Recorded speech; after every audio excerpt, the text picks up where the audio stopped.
আজ আমরা জানবো রিসার্চের ডেটা কালেকশনের একটা পদ্ধতি যার নাম হচ্ছে অবজারভেশন মেথড। অবজারভেশন মেথডের বাংলা অর্থ হচ্ছে পর্যবেক্ষণ পদ্ধতি। এটা হচ্ছে ওল্ডেস্ট মানে সব থেকে পুরনো এবং মোস্ট ইফেক্টিভ টেকনিক। যতগুলো মানে টেকনিক আছে তার মধ্যে এটা সব থেকে বেশি ইফেক্টিভ টেকনিক। আর এক্ষেত্রে রিসার্চার কি করে, গ্যাদার করে ইনফরমেশন কেয়ারফুলি করে, কি করে ওয়াচিং পিপলকে দেখে, ইভেন্টস কে দেখে অথবা কোনো সিচুয়েশনকে দেখে সেটা সেই মেথডটা হচ্ছে পর্যবেক্ষণ করে দেখে, মানে এই মেথডের মাধ্যমে সে পর্যবেক্ষণ করে দেখছে। এটা হেল্প করে কি রিসার্চারকে কি করতে, ডিরেক্ট এবং অ্যাকুরেট ইনফরমেশন গ্যাদার করতে এটা কিন্তু সাহায্য করে। আর এক্ষেত্রে কিন্তু রিসার্চারের দরকার হয় না পুরো ডিপেন্ড করতে entirely the responses of the পার্টিসিপেন্টের যে রেসপন্স তার উপর কিন্তু ডিপেন্ড করতে হয় না। সেটা কিরকম দেখো, যদি ইন্টারভিউ মেথড হতো তাহলে রিসার্চার কি করতো, ইন্টারভিউ মাধ্যমে বিভিন্ন কোশ্চেন করতো, রেসপন্ডেন্ট সেই কোশ্চেনের আনসার দিত, তবে কিনা গিয়ে একটা ডেটা কালেক্ট হতো। কিন্তু এক্ষেত্রে কিন্তু পার্টিসিপেন্টকে কোনো কোশ্চেন করার দরকার হয় না, শুধু দেখার মাধ্যমেই কি করতে পারবে রিসার্চার ডেটাটা কালেক্ট করতে পারবে। আর এটা সাধারণত ব্যবহার করা হয় কোথায়, সোশিওলজিতে হয়, সাইকোলজিতে হয়, এডুকেশনে হয়, অ্যানথ্রোপোলজিতে হয়, মার্কেট রিসার্চে হয়। এছাড়া যে কোনো সায়েন্টিফিক স্টাডিজ এর ক্ষেত্রে কিন্তু এই অবজারভেশন মেথডটা খুবই কার্যকরী একটা মেথড। এই অবজারভেশন মেথডটা যে মিনিংটা ভালো করে যদি একটু ভালো করে বুঝি, সেটার ক্ষেত্রে কি হবে, রিসার্চার কালেক্ট ডেটা, রিসার্চার সংগ্রহ করে ডেটা বাই অবজার্ভিং বিহেভিয়ার, দেখার মাধ্যমে বিহেভিয়ার অথবা অ্যাকশন দেখার মাধ্যমে অথবা ইভেন্ট দেখার মাধ্যমে অ্যাজ দে ন্যাচারালি অকার, মানে যে তারা যেভাবে প্রাকৃতিক ভাবে বা স্বাভাবিক ভাবে যে বিহেভিয়ার তাদের আছে সেই বিহেভিয়ারকে দেখার মাধ্যমে যে ডেটাটা কালেক্ট করে সেটাকেই বলা হচ্ছে অবজারভেশন মেথড। এক্ষেত্রে রিসার্চার কি করে, ইউজ করে তার আইস, তার এয়ার, এছাড়া কি করে কিছু সায়েন্টিফিক ইনস্ট্রুমেন্টও ব্যবহার করে কি করার জন্য, গ্যাদার ইনফরমেশন যদি গ্যাদার করার জন্য সে কি কি করলো, তাহলে তার চোখ কান এছাড়াও কি ইনস্ট্রুমেন্টের মাধ্যমে সে ডেটাগুলো গ্যাদার করলো। আচ্ছা, অবজারভেশন মেথডের ক্ষেত্রে কি হয় যে এটা ন্যাচারাল সেটিংসে হয় এবং এটা আবার কন্ট্রোল সেটিংসে হয়। সবসময় যে ন্যাচারাল সেটিংসে হবে তা নয়, যদি কন্ট্রোল মানে এনভায়রনমেন্ট যদি ধরি, যদি ল্যাবরেটরির ক্ষেত্রে ধরি, সেক্ষেত্রেও কিন্তু অবজারভেশন মেথডটা কাজে লাগে। দেখো একটা উদাহরণ যদি দিই, যে teacher observing students classroom behaviour, যখন কিনা একটা টিচার স্টুডেন্টের ক্লাসরুমে তার আচরণটা কি সেটা যখন সে মানে দেখে, সেটা তার মাধ্যমে যে ডেটাটা কালেক্ট করে সেটাই হচ্ছে অবজারভেশন মেথডের মাধ্যমে হচ্ছে ডেটা কালেকশন। এবার দেখো, এই যে অবজারভেশন মেথডের কিন্তু কতগুলো ক্যারেক্টারিস্টিক্স আছে। কি ক্যারেক্টারিস্টিক্স গুলো, যেটা হচ্ছে ডিরেক্ট মেথড, এক্ষেত্রে কিন্তু একেবারে সামনাসামনি হচ্ছে ডেটাটা কালেক্ট করা হয়, মানে অবজারভার এবং রেসপন্ডেন্ট সামনাসামনি থাকে। আর এটা সিস্টেমেটিক প্রসেস, এটা পরপর ধাপ অনুযায়ী হয়, মানে রিসার্চার আগে থেকে ঠিক করে নেয় যে কোন কোন জিনিসগুলো সে অবজার্ভ করতে চলেছে, সেই হিসাবে সে সিস্টেমেটিক্যালি এটা অবজার্ভ করে। তারপরে কি, এটা একটা অবজেক্টিভ টেকনিক। অবজেক্টিভ কেন, রিসার্চারের নিজস্ব কোনো মতামত এর মধ্যে আসে না, শুধু মানে দেখার মাধ্যমে যা কিনা ন্যাচারালি হচ্ছে কিংবা কন্ট্রোল এনভায়রনমেন্টে হচ্ছে সেটাই হচ্ছে রিসার্চার যে ডেটা, মানে সেই ডেটাটাই কালেকশন করে বলে এটা অবজেক্টিভ একটা মেথড। আর এক্ষেত্রে কি সায়েন্টিফিক অ্যাপ্রোচ করা হয়, তার কারণ এটা মানে একটা লজিক্যালি হয়, বা এটা ধাপ প্রত্যেকটা একের পর এক ধাপ অতিক্রম করে কিন্তু ডেটাটা কালেক্ট করা হয়। ধাপটা কিসের ধাপ, যেটা হচ্ছে রিসার্চার আগে থেকে সেট করেছে যে অবজেক্টিভ, সেই অবজেক্টিভ অনুযায়ী হয়। আর দেখো এখানে আছে রিয়েল টাইম ইনফরমেশন, মানে রিসার্চার কিন্তু যদি সার্ভের ক্ষেত্রে ধরো, তাহলে কি হচ্ছে, কোনো একটা রেসপন্ডেন্টকে সে জিজ্ঞাসা করা হচ্ছে যে সে ধরো কোনো একটা পরিস্থিতিতে কি তার মতামত কি বা সে কি কাজ করে, এগুলো ধরো তাকে জিজ্ঞাসা করা হচ্ছে। যে ধরো যদি জিজ্ঞাসা করতো যে খেলার সময় তুমি কিরকম পারফরমেন্স করো, বা তুমি তোমার বন্ধুদের সাহায্য করো কিনা, বা শুধু নিজেই খেলো নাকি বন্ধুদের হেল্প করো, এই সমস্ত ব্যাপারগুলো যখন সে ডেটাটা কালেক্ট করছে, তখন কিন্তু যে রেসপন্ডেন্ট সে কিন্তু নিজস্ব মানে রিয়েল টাইমে নেই, মানে তাকে যে কোনো একটা বিষয়ের উপর তাকে কোশ্চেনটা করা হচ্ছে। কিন্তু অবজারভেশনের ক্ষেত্রে কি হচ্ছে, রেসপন্ডেন্ট যখন খেলার মাঠেই রয়েছে, খেলছে, তখনই কিন্তু দেখে নিচ্ছে, তখন কিন্তু আলাদা করে জিজ্ঞাসা করার দরকার হচ্ছে না যে সে নিজেই খেলে না অন্যকে হেল্প করে। এই ব্যাপারটা কিন্তু রিয়েল টাইমে ইনফরমেশনটা নেওয়া যাচ্ছে। আর এটা কি হচ্ছে, ইউজ অফ হিউম্যান সেন্সেস, মানে মানে রিসার্চার এখানে কিন্তু রেসপন্ডেন্টের সমস্ত বিষয়গুলোকে ভালো করে দেখতে পারে। তার কিরকম, সেটা হচ্ছে দেখো তার শুধু যে নন ভার্বাল যে কিউজ গুলোও কিন্তু অবজার্ভ করতে পারে। ধরো কোনো একটা সার্ভের মাধ্যমে যখন ডেটা কালেক্ট করা হচ্ছে তখন, বা কোশ্চেনিয়ারের মাধ্যমে ডেটা কালেক্ট করা হচ্ছে, তখন কিন্তু অবজারভার কি করছে বা রেসপন্ডেন্ট কি করছে যে যে ভালো ভালো জিনিসগুলোকে সে উত্তরে দিচ্ছে। কিন্তু এক্ষেত্রে কি হচ্ছে, মানে রিসার্চার দেখতেই পাচ্ছে যে যদিও সে হ্যাঁ হ্যাঁ বলছে, কিন্তু তার যে মুখভঙ্গি, তার যে অঙ্গভঙ্গি, এই সমস্ত কিছু কিন্তু দেখতে পাচ্ছে হচ্ছে এই অবজারভেশনের মাধ্যমে। এই অবজারভেশন মেথডের কতগুলো অবজেক্টিভ আছে, মানে কি উদ্দেশ্যে করা হয় সেটা হচ্ছে, দেখো এটা কি করে, হিউম্যান বিহেভিয়ারকে ডিরেক্টলি স্টাডি করার জন্য এটা ব্যবহার করা হয়। এছাড়া কি ফার্স্ট হ্যান্ড ইনফরমেশন, মানে কি অন্য কারোর উপর নির্ভর করতে হচ্ছে না, রিসার্চার নিজে থেকেই কিন্তু ডেটাটা কালেক্ট করতে পারছে। তারপর কি টু আন্ডারস্ট্যান্ড সোশ্যাল ইন্টারাকশন, সোসাইটিতে কি ঘটছে সেই সমস্ত জিনিসগুলোকে, বা তাদের মধ্যে যে সম্পর্ক বা তাদের মধ্যে যে প্রতিক্রিয়াগুলো চলছে সেগুলো কিন্তু অবজারভেশনের মাধ্যমে ডিরেক্টলি রিসার্চার নিতে পারে। সেই জন্যই কিন্তু অবজারভেশন মেথডটা করা। To verify data collected through other method, অন্যান্য মেথডের মাধ্যমে যে সমস্ত ডেটাগুলো রিসার্চার পেয়েছে সেগুলোকে যদি ভেরিফাই করতে চায় তাহলে কিন্তু অবজারভেশন মেথডটা খুবই দরকারি। কারণ কি, ধরো যদি এরকম হয় যে রিসার্চে দেখা যাচ্ছে সার্ভের মাধ্যমে, কোশ্চেনিয়ার মাধ্যমে, কিংবা ধরো ইন্টারভিউর মাধ্যমে যদি কোনো ডেটা নিয়ে থাকে, সেইগুলোকে যদি ভেরিফাই করতে হয় তাহলে কিন্তু অবজারভেশন মেথডটা কাজে লাগে। তারপর কি, to study situation where people cannot express themselves clearly, আচ্ছা সেই সমস্ত সিচুয়েশন গুলোকে মানে রিসার্চার দেখার চেষ্টা করে যেখানে কিনা রেসপন্ডেন্ট নিজে থেকে এক্সপ্রেস করতে পারছে না। ধরো কথার কথা যে ভয় পেলে কোনো একজন রেসপন্ডেন্টের কিরকম তার অনুভূতিটা হচ্ছে, বা সে কিভাবে তার সেই ভয়ের মোকাবিলা করে, এই সমস্ত ব্যাপারগুলো কিন্তু হয়তোবা রেসপন্ডেন্ট পুরোপুরি ভালোভাবে বলতে পারছে না। কিন্তু এক্ষেত্রে রিসার্চার কিন্তু সেই জিনিসটাকে ভালোভাবে দেখার জন্য অবজারভেশন করে থাকে। তারপর কি, two gather reliable and accurate data, reliable কেন বলছে, যেহেতু রিসার্চার নিজে থেকে গিয়ে সেই ডেটাটা তুলে নিয়ে আসছে, তার ফলে কি জিনিসটা সত্যি সত্যি বা সঠিক জিনিসটা দিচ্ছে, সেই বিষয়টা কিন্তু এই অবজেক্ট মানে অবজারভেশন মেথডের মাধ্যমে পাওয়া যায়। আর এই জন্যই কিন্তু অবজারভেশন মেথডটা করা হয়।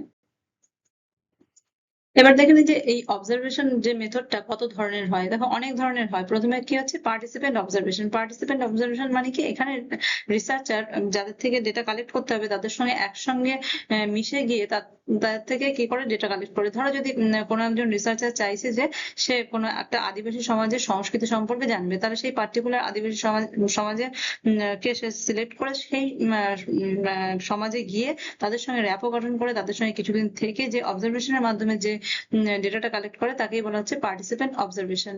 আর নন পার্টিসিপেন্ট অবজারভেশন মানে কি, যেখানে রিসার্চার কিন্তু রেসপন্ডেন্টদের সঙ্গে মিলে যাচ্ছে না, বাইরে থেকে অবজার্ভ করছে। যেমন ধরো যদি ক্লাসে টিচার যখন স্টুডেন্টদের বিহেভিয়ারটা অবজার্ভ করে তখন সেটা হচ্ছে নন পার্টিসিপেন্ট অবজারভেশন। তারপরে ধরো স্ট্রাকচার্ড অবজারভেশন। স্ট্রাকচার্ড অবজারভেশন কাকে বলে, যেখানে রিসার্চার আগে থেকে তার প্ল্যান গুলো বা তার অবজেক্টিভ গুলো ঠিক করে নেয়, কিভাবে সে অবজারভেশন প্রক্রিয়াটা চালাবে, কাদের থেকে নেবে, এবং কত কোন কোন বিষয়গুলো সে অবজার্ভ করবে, এগুলো সবই আগে থেকে প্ল্যান করা থাকে, তাকেই বলা হচ্ছে স্ট্রাকচার্ড অবজারভেশন। আর আনস্ট্রাকচার্ড অবজারভেশন কি, যেখানে রিসার্চার কিন্তু আগে থেকে ঠিক করে নেয় না যে এই জিনিসগুলো আমি নেব।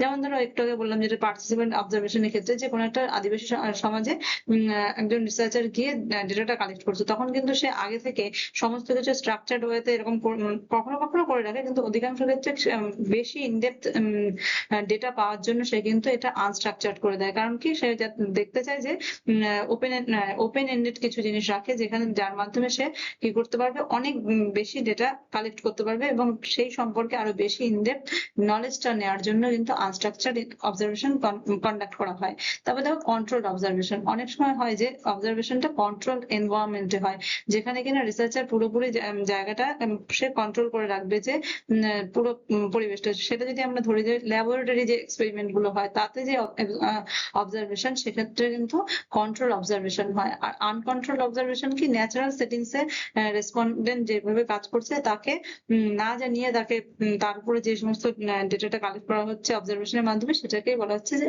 Uncontrolled observation. তারপরে দেখো ওভার্ট অবজারভেশন। ওভার্ট অবজারভেশন মানে কি, যে এই ধরনের অবজারভেশনে রেসপন্ডেন্ট জেনে যায় যে রিসার্চার কি ডেটা তুলতে এসেছে বা তার অবজেক্টিভস কি, এই সমস্ত। এই ওভার্ট অবজারভেশনে কিন্তু রিসার্চার রেসপন্ডেন্টকে বলে দেয় তার উপর থেকে কি অবজারভেশনের মাধ্যমে ডেটা কালেক্ট করা হচ্ছে। কারণ কি ইনফর্ম কনসেন্ট টা নেওয়ার জন্য, যে মানে রেসপন্ডেন্ট ডেটাটা দিতে চায় কি চায় না, সেই জন্য এথিক্যাল একটা ইস্যু থাকে, সেই জন্য কিন্তু মানে রিসার্চার আগে থেকে বলে দেয় যে তার এই হচ্ছে তার অবজেক্টিভস, আর এই জন্য সে ডেটাটা কালেক্ট করতে এসছে।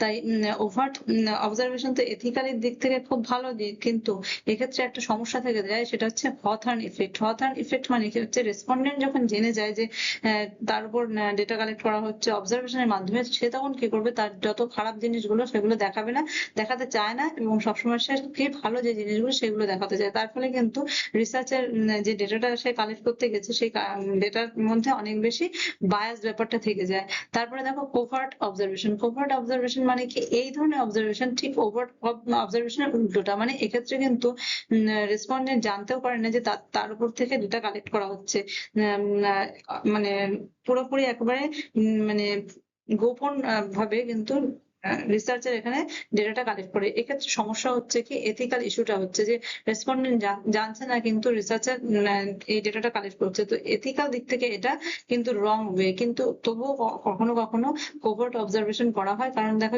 যদি আমরা স্কুলের ক্ষেত্রে ধরি, তাহলে একজন ধরো পার্টিকুলার একটা স্টুডেন্ট খুব খারাপ বিহেভিয়ার করছে, তো সেক্ষেত্রে টিচার যদি সেই বিষয়টা দেখতে যায়, তাহলে সে কোভার্ট অবজারভেশন করে, যাতে বুঝতে দেয় না সেই স্টুডেন্টটাকে টিচার অবজারভেশনের মাধ্যমে রেখেছে। তাহলে এই কখনো কখনো এই কোভার্ট অবজারভেশনের মাধ্যমেও কিন্তু মানে কোনো পার্টিকুলার সমস্যার সমাধানের দিকে যাওয়া যেতে পারে। অবজারভেশন মেথডের এবারে স্টেপ গুলো দেখে নিই। স্টেপ গুলো কি কি দেখো, ডিফাইন অবজেক্টিভ। মানে অবজারভেশন মেথডের প্রথম ধাপই হচ্ছে রিসার্চারকে ঠিক করে নিতে হয় যে অবজারভেশনটা কেন করা হবে, কি উদ্দেশ্য করা হবে সেটা ঠিক করে নিতে হবে। তারপরে কি প্ল্যান অবজারভেশন, তারপরে অবজারভেশনটা কি ওয়েতে চলবে, মানে কোন কোন জিনিসগুলোকে পরপর কিভাবে অবজারভেশনটা চালানো হবে, কাদের উপর থেকে ডেটা কালেক্ট করা হবে, এই সমস্ত ব্যাপারগুলো কিন্তু ঠিক করে নেওয়া হয়। তারপরে কি প্রিপেয়ার অবজারভেশন ইনস্ট্রুমেন্টস, আচ্ছা কাদের উপর করা হবে, কি করা হবে, সবকিছু তো ঠিক করে নেওয়া হলো, কিন্তু এবার কিভাবে ডেটাটা কালেক্ট করবে, কোন কোন ইনস্ট্রুমেন্ট গুলো লাগবে। মানে এক্ষেত্রে রিসার্চার কিন্তু কি করবে, কিছু চেক লিস্ট করে নেবে যে হ্যাঁ এই জিনিসগুলো আমি দেখে নিয়েছি, তাহলে টিক টিক টিক। তারপরে ধরো দিয়ে দিল যে কিছু শিডিউল করে রাখলো যে এই জিনিসগুলো ঠিক করেছে কিনা। এইরকম আলাদা আলাদা করে ইনস্ট্রুমেন্ট গুলো সে তৈরি করে রাখে, যাতে অবজারভেশনের সময় সমস্যা না হয়। তারপরে এরপরে কি হবে, কন্ডাক্ট অবজারভেশন। এরপর অ্যাকচুয়াল অবজারভেশনের দিকে যাওয়া হলো, মানে রিসার্চার এবার কিন্তু রেসপন্ডেন্টের কাছে যাচ্ছে কি করতে, ডেটা কালেকশন করতে। তারপরে কি রেকর্ড ডেটা। এবার যখন অবজারভেশন করছে, তখন কিন্তু শুধু ওই দেখে নিলাম তাহলেই হবে না, সেই জিনিসগুলোকে ওই যে অবজারভেশন ইনস্ট্রুমেন্ট গুলো নেওয়া আছে সেগুলোর সে কি করবে, সেই ইনস্ট্রুমেন্ট গুলোতে রেকর্ড করে নেবে জিনিসগুলো। এই রেকর্ডটা সবসময় যে তোমার পেপার পেন এরকম ব্যাপার হবে তা না, সবসময় যে তাই হবে তাই না। অনেক সময় ইলেকট্রনিক মিডিয়ার মাধ্যমে কিন্তু আমরা ডেটাটা মানে রেকর্ড করতে পারি। তারপরে ধরো হচ্ছে অ্যানালাইজ দ্য ডেটা। তারপরে হচ্ছে এই যে রেকর্ড করা হয়ে গেল, তারপরে কি হবে, ডেটাটাকে অ্যানালাইজ করা হবে কিসের বেসিসে, ওই যে ডিফাইন করেছিল অবজেক্টিভ, উদ্দেশ্য করেছিল, সেই উদ্দেশ্যের বেসিসে যা যা ডেটা কালেক্ট করে তাকে অ্যানালাইজ করা হবে। তারপরে কি করা হবে, ড্র কনক্লুশন। এরপরে কি করবে, একটা সিদ্ধান্তে আসা হবে। তাহলে পুরো বিষয়টা কি হলো, প্রথমে অবজেক্টিভটাকে ডিফাইন করলাম, তারপর প্ল্যান করলাম যে কিভাবে অবজারভেশন করব, তারপরে কিছু ইনস্ট্রুমেন্ট রেডি করতে হবে অবজারভেশনের জন্য, তারপরে অ্যাকচুয়াল অবজারভেশনে যাব, তারপরে যে অবজারভেশনটা অবজার্ভ করলাম সেটাকে রেকর্ড করতে হবে, ফাইল লিখে করব, না হলে কোনো ইলেকট্রনিক মিডিয়ার মাধ্যমে করব, তারপরে কি অ্যানালাইজ করব ডেটাটাকে, তারপরে একটা সিদ্ধান্তে আসবো। এবার দেখে নিই যে অবজারভেশন মেথডের সুবিধাগুলো কি কি, মানে অ্যাডভান্টেজ গুলো কি কি। প্রথমে দেখো ফার্স্ট হ্যান্ড ইনফরমেশন, মানে এক্ষেত্রে প্রত্যক্ষ তথ্য পাওয়া যাচ্ছে, রিসার্চার রেসপন্ডেন্টের থেকে সামনাসামনি ডেটাটা পাচ্ছে, তার ফলে কি এটা মোর একুরেট হচ্ছে। আর এতে কনটেক্সচুয়াল রিসেন্স থাকে, মানে কখন ডেটাটা কালেক্ট হচ্ছে, যে রিয়েল লাইফ সিচুয়েশনে, সেই ক্ষেত্রে কিন্তু রিসার্চার রেসপন্ডেন্টের থেকে মানে তাদের যে ভার্বাল ডেটা সেটা তো পাচ্ছেই, তার সঙ্গে সঙ্গে নন ভার্বাল ডেটা, মানে তার যে মুখভঙ্গি, তার যে মানে অঙ্গভঙ্গি, এই সমস্ত বিষয়গুলো কিন্তু রিসার্চার দেখতে পাচ্ছে, এবং সেই ডেটাগুলো এক্ষেত্রে ইনক্লুড করতে পারছে। তারপরে কি ইউজফুল ফর ইলিটারেট রেসপন্ডেন্ট, যারা কিনা নিরক্ষর, সেই সমস্ত রেসপন্ডেন্টদের থেকে কিন্তু এই ডেটাটা কালেক্ট করা যায়। তারপরে কি যারা কমিউনিকেট করতে পারে না ভার্বালি, মানে ধরো কথা বলতে পারে না, তাদের থেকে কি করা যাবে, ডেটাগুলো কালেক্ট করা যাবে অবজারভেশনের মাধ্যমে। কিংবা কিংবা ইনফ্যান্ট যারা ছোট বাচ্চা তারা তো নিশ্চয়ই কোশ্চেনিয়ারের মাধ্যমে ডেটাটা দিতে পারবে না, তার ফলে কি তাদের অবজারভেশন মেথডের মাধ্যমে করা যাবে। তারপরে কি কগনিটিভ ইম্পেয়ার্ড, মানে যারা কিনা একটু ধরো জ্ঞানগত ভাবে যাদের সমস্যা আছে, মানে যারা নতুন নতুন জ্ঞান অ্যাকোয়ার করতে পারে না, এরকম রেসপন্ডেন্টদের থেকে কিন্তু ডেটাটা নেওয়া যেতে পারে অবজারভেশনের মাধ্যমে। আর কি নন হিউম্যান সাবজেক্ট, নন হিউম্যান মানে কি যে কোনো ধরো যে সমস্ত প্রাণী, ধরো কুকুর বিড়াল বা এই সমস্ত যে পশু পাখির উপর যদি আমরা কোনো ডেটা কালেক্ট করতে চাই, সেক্ষেত্রে ওরা তো আর কথা বলতে পারবে না, কিংবা ওরা কোনো কোশ্চেনিয়ারও ফিল আপ করতে পারবে না। তাহলে আমাদের কি মানে কোন মেথডের মাধ্যমে ডেটাটা কালেক্ট করবো? অবজারভেশনের মাধ্যমে অবভিয়াসলি। তারপরে কি ন্যাচারাল বিহেভিয়ার, এছাড়া কি যদি রিয়েল লাইফ কোনো সিচুয়েশনের যদি সত্যি সত্যি যদি কোনো স্বাভাবিক বিহেভিয়ার দেখা হয়, সেক্ষেত্রে কিন্তু অবজারভেশন মেথডটা কাজে লাগছে। তারপরে কি সুইটেবল ফর সায়েন্টিফিক রিসার্চ, এছাড়া দেখলাম আমরা যেটা কন্ট্রোলড যে সমস্ত এক্সপেরিমেন্ট হয় সেই সমস্ত ক্ষেত্রেও কিন্তু অবজারভেশন মেথডটা খুবই কার্যকরী। তারপরে কি হেল্প ভেরিফাই আদার ডেটা, আমরা এটা আগেই দেখেছি যে অন্যান্য ভাবে যে ডেটা কালেকশন করা যায়, সার্ভে হোক, তারপরে ধরো যদি আমরা আমাদের কোশ্চেনিয়ার বেস হয়, ইন্টারভিউ হয়, ইন্ট্রোস্পেকশন হয়, এই সমস্ত ভাবে যেভাবে আমরা ডেটাটা নিচ্ছি সেই ডেটাগুলোকে ভেরিফাই করার জন্য কিন্তু এই অবজারভেশন মেথডটা কাজে লাগে। এবার দেখি যে অবজারভেশন মেথডের অসুবিধাগুলো কি কি। প্রথমটাই দেখো, বলছে যে টাইম কনজিউমিং, এক্ষেত্রে অনেকটা সময় লাগবে। যদি প্রত্যেক রেসপন্ডেন্টদেরকে মানে অবজার্ভ করতে হয় তাহলে কিন্তু অনেকটা সময় লাগে, আর সেক্ষেত্রে সময়ের সঙ্গে সঙ্গে একসঙ্গে টাকাটাও লাগছে, যে বারে বারে যদি আমরা যাই তাহলে কিন্তু অর্থ প্রচুর দরকার হয়। তারপরে কি অবজারভার বায়াস, অনেক সময় দেখা যাচ্ছে যে রিসার্চার তার অবজেক্টিভ অনুযায়ী মানে তার কনক্লুশন টানার জন্য কিন্তু মানে যেগুলো অবজার্ভ করেনি সেগুলো ইনক্লুড করার ব্যাপারটা থাকে, কিংবা সে নিজে থেকে যদি এরকম থাকে যে আগে থেকেই ঠিক করে না যে এই রেসপন্ডেন্ট থেকে এরকমই ডেটা পাওয়া যাবে, মানে তাদের যদি আগে প্রি কনসেপ্ট কোনো বায়াস থাকে তাহলে সেক্ষেত্রেও কিন্তু বায়াসটা হয়ে থাকে। তারপরে কি লিমিটেড স্কোপ, আর এক্ষেত্রে কিন্তু লিমিটেড স্কোপ কেন বলা হচ্ছে, কারণ এক্ষেত্রে শুধুই অবজার্ভ করা হচ্ছে। এক্ষেত্রে কিন্তু রিসার্চ মানে রেসপন্ডেন্টকে শুধু জিজ্ঞাসা করা হচ্ছে না যে কোনো ধরো কোশ্চেনের মাধ্যমে যেটা জিজ্ঞাসা করা হয়, ইন্টারভিউর মাধ্যমে যদি কোনো কিছু জিজ্ঞাসা করা হয়, এই জিজ্ঞাসা এখানে করা হয় না, শুধুমাত্র দেখা হচ্ছে বলে এক্ষেত্রে কিন্তু মানে শুধু যা যা দেখা যাচ্ছে সেই সেই জিনিসগুলোই কিন্তু আমরা ডেটার মাধ্যমে মানে ডেটা হিসাবে নিচ্ছি। আর এক্ষেত্রে কিন্তু আরেকটা স্কোপ কমে যায়, সেটা হচ্ছে রিসার্চার যে আরো কিছু ধরো জানতে চাইছে বা আরো কিছু বুঝতে চাইছে কোনো একটা পার্টিকুলার ম্যাটারে, সেটা কিন্তু আর পাওয়া হয় না। তারপরে কি ল্যাক অফ প্রাইভেসি, এক্ষেত্রে অনেক সময় কি হচ্ছে, যখন রিসার্চার বলছে না, যেটা একটু আগে আমরা বলেছিলাম যে কোভার্ট অবজারভেশনের ক্ষেত্রে রিসার্চার যখন বলছে না যে রেসপন্ডেন্টদের যে তাদের উপর থেকে ডেটাটা কালেক্ট করা হচ্ছে, তখন কিন্তু তাদের প্রাইভেসি অনেকটা সমস্যা হচ্ছে, মানে রেসপন্ডেন্টদের প্রাইভেসিতে সমস্যা হচ্ছে। তারপরে কি আনপ্রেডিক্টেবিলিটি, মানে রিসার্চার ভেবে গেল যে এই জিনিসগুলো সে অবজার্ভ করবে, কিন্তু দেখা যাচ্ছে সেই জিনিসগুলো আদেও হলো না। যেমন ধরো রিসার্চার ভাবলো যে আমি এমন কিছু দেখবো যে এই পার্টিকুলার স্টুডেন্ট ওই প্লেগ্রাউন্ডে অ্যাগ্রেসিভ হচ্ছে কিনা, কিন্তু দেখা গেল সেই পার্টিকুলার ডেটাতে যেদিন সে অবজারভেশনে গেল সেই দিনে সেই পার্টিকুলার স্টুডেন্ট কোনো অ্যাগ্রেসিভ মেন্টালিটি দেখালো না। তাহলে সেক্ষেত্রে আনপ্রেডিক্টেবিলিটি হলো, মানে যা সে ভেবে গেছিল সেই জিনিসটা সে কালেক্ট করতে পারলো না।